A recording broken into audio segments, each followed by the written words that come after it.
Joe Burrow, the landslide winner of the Heisman Trophy, also perfect as a starter. Clemson, the defending champion, seeking a 30th consecutive victory. And LSU. In the fall of 2019, a college football team scored 40 or more points in 12 of its 15 games. They beat 7 top 10 teams in a single season. He's alive and chucks it downfield, and it's caught at the 43 by the tight end, Thaddeus Moss. That's part of Burrow extending plays, but there is a flag down. Nobody had ever done that before. Nobody has done it since. Their quarterback threw for more touchdowns in 1 year than some Hall of Famers threw in their entire careers. 2 of his receivers would go on to lead the NFL in receiving yards, in the same league at the same time a few years later. His running back would get drafted in the first round and start in a Super Bowl. His tight end stepfather is Randy Moss. His offensive line sent 4 players to the NFL draft. This wasn't a video game roster. This was one real offense on one real team in one real season. And by the time it was over, people stopped asking if it was the best offense LSU had ever had. They started asking if it was the best offense anyone had ever had. This is the story of the 2019 LSU Tigers and the 7-month decision that turned a stubborn, run-first, defense and punt program into the most explosive scoring machine college football has ever seen. Stick around, because the coach who built this offense wasn't even on staff 9 months earlier, and the way LSU found him is one of the most underrated hires in the history of the sport. To understand how insane 2019 was, you have to understand what LSU football actually was before it.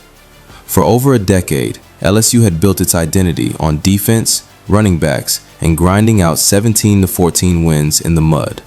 Leonard Fournette, Darius Geis. LSU produced elite running backs almost on an assembly line. But the passing game, it was an afterthought, a necessary evil to keep defenses honest. Joe Burrow himself, a transfer from Ohio State, spent his first year in Baton Rouge in 2018 running an offense that was, by his own admission, painfully conservative. LSU went 10-3. Good, not great. Burrow threw for under 3,000 yards. Nobody outside of Louisiana was talking about the LSU passing attack. Head coach Ed Orgeron knew something had to change, and what he did next is the entire reason this video exists. In January 2019, Orgeron brought in a 29-year-old assistant from the New Orleans Saints named Joe Brady. Brady wasn't a coordinator anywhere. He'd never called a play in a college game.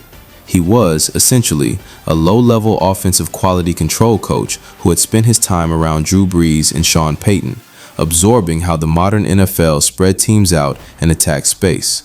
Orgeron gave him the keys to the entire offense. Brady's philosophy was simple, but it broke everything LSU had done for a generation.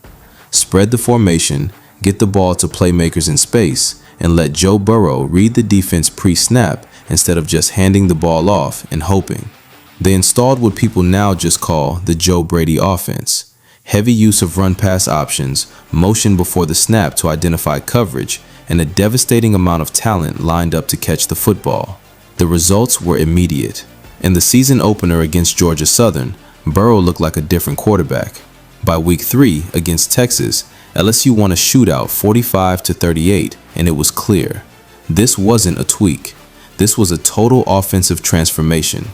By the end of the year, that offense averaged 48.4 points per game, first in the entire FBS, and racked up over 568 total yards a game, also first in the country.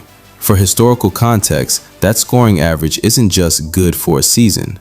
It's the most total yards of offense recorded by a single player in FBS history when you look at Burrow's 6,039 total yards. This wasn't an offense that got hot for a few games. It was historically dominant from the first snap to the last. Let's talk about the guy running it. Joe Burrow finished the 2019 season with 5,671 passing yards and 60 touchdown passes, an all-time NCAA record for single-season touchdown passes and a completion percentage of .763, the second-best mark in college football history. He threw only 6 interceptions all year. Think about that ratio. 60 touchdowns, 6 picks. 10-1. He set the FBS record for touchdowns responsible for in a season with 65, and for points responsible for with 392. He broke LSU's own single-season passing touchdown record in just his 7th game of the year, and he saved his best for the biggest stages. In the SEC Championship against Georgia, in the Peach Bowl semifinal against Oklahoma, and the national title game against Clemson, over his final 5 games of the season, Burrow threw 22 touchdown passes and 0 interceptions. He didn't just win the Heisman Trophy, he won it by the largest margin in the award's history, breaking a record that had stood since O.J. Simpson in 1968. But here's the thing people forget. Joe Burrow was historically great because of who he was throwing to. This wasn't a one-man show. This might be the deepest collection of skill talent any single college offense has ever fielded. At wide receiver, there was Justin Jefferson, the possession and slot maestro. He caught 111 passes for 1,540 yards and 18 touchdowns. He was the guy who moved the chains, who ran precise routes out of the slot, who made Joe Burrow's life easy on 3rd down. Then there was Ja'Marr Chase, a sophomore who exploded onto the national stage with 1,780 receiving yards and 20 touchdowns. Chase was the deep shot artist, the guy defensive backs simply could not match up with one-on-one. Here's the part that should stop you in your tracks. 3 years later, Justin Jefferson led the entire NFL in receiving yards. The year after that, Ja'Marr Chase did the same thing. 2 receivers from the same college receiving room in the same season each went on to lead the NFL in receiving yards in separate years. That has never happened with 2 receivers from one single college offense, not once in the history of the sport. And they weren't even the only elite skill player. In the backfield, Clyde Edwards-Helaire quietly put together one of the great dual-threat seasons in LSU history.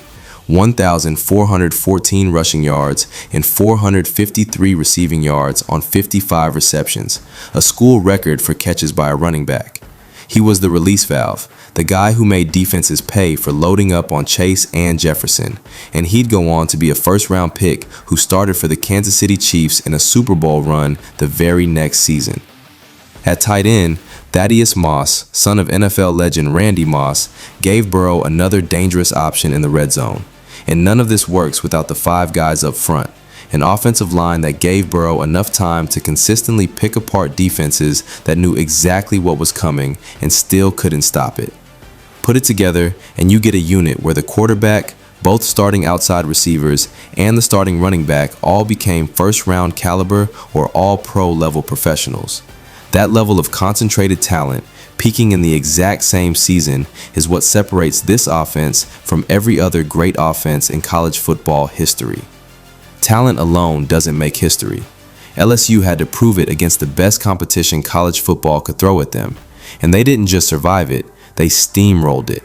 LSU beat 7 different top 10 teams that season: Texas, Florida, Auburn, Alabama, Georgia, Oklahoma, and Clemson in the national championship.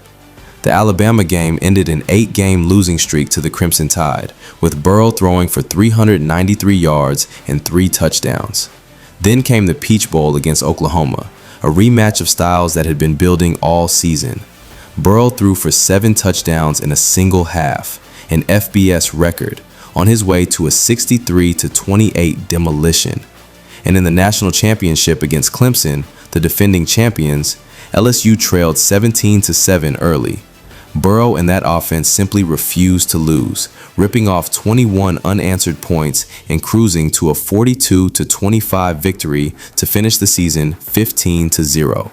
15 wins, 0 losses, 7 top 10 scalps, a national title, a Heisman, and an offense that, statistically, had never been matched. Here's what makes 2019 different from every other legendary college offense in history. Usually, when a college team has a historic season, it's a mirage. One great year from players who never sniffed that level again, or a group that never has to prove it against professional competition. That's not what happened here. Joe Burrow is a Super Bowl winning, MVP caliber NFL quarterback. Ja'Marr Chase and Justin Jefferson have each led the NFL in receiving yards. Clyde Edwards-Helaire started at running back in a Super Bowl. This wasn't a group of college stars who got lucky against overmatched defenses. This was a group of future professional superstars who happened to be teammates at the same time in the same backfield, running the same plays. That is what makes 2019 LSU different. It's not just that the numbers were absurd. It's that the numbers held up because the players were exactly as good as the stat sheet said they were. So was it the best offense in college football history? You can make the case for other teams. Great spread offenses from Oklahoma, great option attacks from the old wishbone days, but no offense before or since has combined this level of statistical dominance, this level of competition beaten, and this level of talent that translated directly to the NFL, all in the same 15-game season.